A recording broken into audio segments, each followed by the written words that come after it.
seem like that. I feel like we came up with stops all year and crucial points us in the game. But today, I felt like we were hitting on all cylinders on all three sides. They got a few free ones over the top. But that's just something that we got to go back and work on. But I thought overall we played well. I thought our DBs did a good job staying over top. I thought our D-line got after it. I didn't think their O-line could handle our D-line at all. When I wanted to shoot gaps, I was coming free. They were having to stay on double teams. D-line was getting sack after sack after sack. It feels good when the guys around me playing like that. It just lets me play freely. Curtis, can you talk about Trey Brown's safety, just how big a play that was, and just what you saw? It was so crucial. When we called that boundary blitz, I noticed earlier in the game that they were having trouble protecting off the edge. They were having trouble figuring out where to slide, and Trey just came completely free. And at that point, he didn't hesitate, just ran full speed and blew up the quarterback in the end zone. And that was such a crucial part in the game. We needed that so bad to come out on top. And I'm just proud of Trey that he didn't fold in that situation. And he just completed the play. What you say about you guys? Y'all were coming over today. Y'all were really laying some wood out there. Was that something that was intentional, that you wanted to come out there and make sure they felt you? All week we kind of heard how bad we were. We heard their players talking about how bad we were. We just wanted to come out and make a statement and just say that we're one of the better teams in the country, and we're going to show it today. And in the Big 12 championship, this was a team that beat us. We needed to. I don't look at this game as redemption, but from an outside point of view looking in, we needed this for redemption for the purposes of our team going forward for the rest of the season. And we just came out there with a new fire. We just wanted to show everybody that this wasn't the team that Texas played 6 weeks ago. I think we showed that, and it shows how we came out with a W and came out top of Big 12 champs. Curtis, why wasn't this game redemption for you guys? I felt like we were the better team even though we lost. I felt like they hit on a lot of cylinders. I felt like we messed up a lot in that game. I didn't think that it was going to happen the second time around. So going into this game, I didn't think we were an underdog. I didn't think we were. I didn't have a need for redemption. I thought we were the better team, and we just showed that. You guys have made 2 straight weeks of game-changing kind of plays. Your coach has said that he thinks your best football is in front of you defensively. I assume you agree with that. I agree with that. If you look at it, you can say what you want about the statistics, but in the 2 biggest games of the year, we showed up. 2 strip sacks to get us into the championship game, and a safety at the end of the game to kind of not put it away, but give us the opportunity and the momentum to put it away. And that's what you need to do. You need to. I always go by a phrase: big time players make big time plays in big time games. And the 2 biggest games of the year, we've showed up. Curtis, they scored 2 touchdowns pretty quickly, a quarter to 3 minutes, and then y'all held them to 2 touchdowns for the rest of the game. What do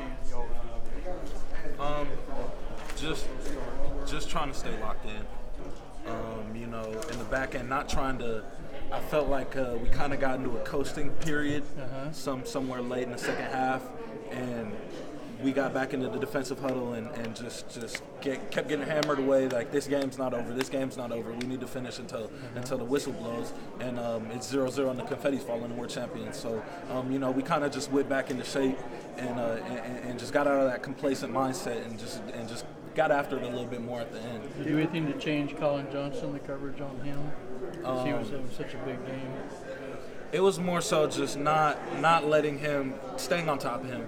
I don't think we had to change our coverage for him. It was more so just don't fall asleep. I felt our corners did a good job on him for most of the day, except for those few big plays, those few big deep balls he caught. It was just more of a coaching point. Just stay on top of him, and don't let him get behind you. Don't let him stack you. He's bigger than you. He's going to push off in ways that the refs can't see. You just got to stay on top of him, and I felt like they did a good job of that towards the end of the game. Curtis, was it hard to not do the horns down in this game? Man, I ain't gonna lie to you. There was a few times I wanted to throw it up. Just, you know how it is. Us in Texas, just a big rivalry. A lot of hate. Not like a I hate that school. There's just a lot of hate and animosity towards Texas. So it's hard when we get out there. It's competitive. We get a little chippy, and when we make plays, that's when we play in Texas. That's horns down. That's how it's been. But I wasn't going to be the one coming back explaining to my coach why I got Right. Was this game more physical than the first one, or how would you compare the two? Yeah. Personally, I thought I played a little more physical. I thought the front played a lot more physical. I thought our DBs played a lot more physical on the receivers.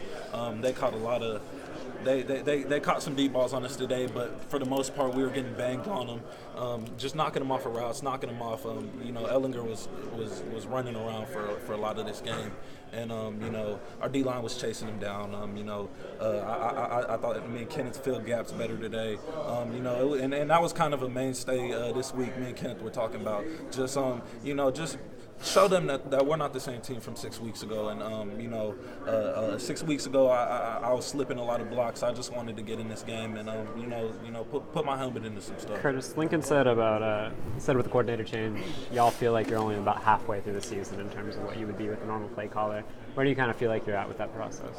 I feel like we're getting more comfortable with our calls. Coach Ruff is starting to trust some of us. He's starting to see what our skill sets are. He's starting to understand that what plays need to be called in what situations. And I thought from a coordinator's perspective, I thought he called a pretty damn good game tonight. Most of the big plays just came off of just athletic stuff, just stuff that we got to make. We as athletes, we got to do a better job of playing like that. But from a coordinator spot, he called a hell of a game today. And from a player standpoint, I can't ask that. I can't ask any more of that. He did a good job of just this last few weeks. Just working on tackling, working on turnovers, and it's showing up. I said from the beginning I have faith in Coach Ruff, and I don't think that it was going to be a right away kind of situation, just an outright change. But slowly but surely it's coming along, and I think we're closing on, and I think we have our best football forward in front of us. After the game, you and Ruffin were talking on the bench. What were you guys saying to each other? I got a lot of love from that man. When he came in, he showed me a lot of love. Coached me up a lot. Every time I hear about him speaking on me, it's always in a high manner. Even my bad practices and and plays where I didn't do as good, I come off. It's just that man's nothing positive encouragement, and when he needs to yell at you and get on you, it's not a disrespectful yell and get on you. He kind of understands the boundary between treating us like grown men and a coach and player perspective. I really appreciate that, man. And I was just sitting down telling him I loved him. Glad that I'm here with him. Glad that we could close out this game like that. And give the outside a little good to talk about on him, because that man really did change a lot around here. And I know in the past few weeks he's been taking a lot of downfall for us, and he'll be the first one to stand up and say it's on me. And he doesn't say that. He sits in our meeting and tells us that. So I got a lot of love for that man, and that's just kind of what we're. When you say he's changed a lot, what's the first thing you would point to? Leadership. That man tells me to run through a brick wall. I'm running through a brick wall. Not saying that I didn't feel like that before, but there's something about Coach Ruff. He's a people person. He's a great players coach. He's a really smart football mind. He's starting to figure things out. Getting back from a coaching perspective, from a position coach perspective to a D coordinator perspective. I can imagine it's only as hard as I can only imagine how hard that is. And he's doing a good job of not just getting completely stressed out and just backlash on us. He's doing a great job balancing them both and helping us get better as a team, helping us get better as a defense. And I just appreciate that man so much. Why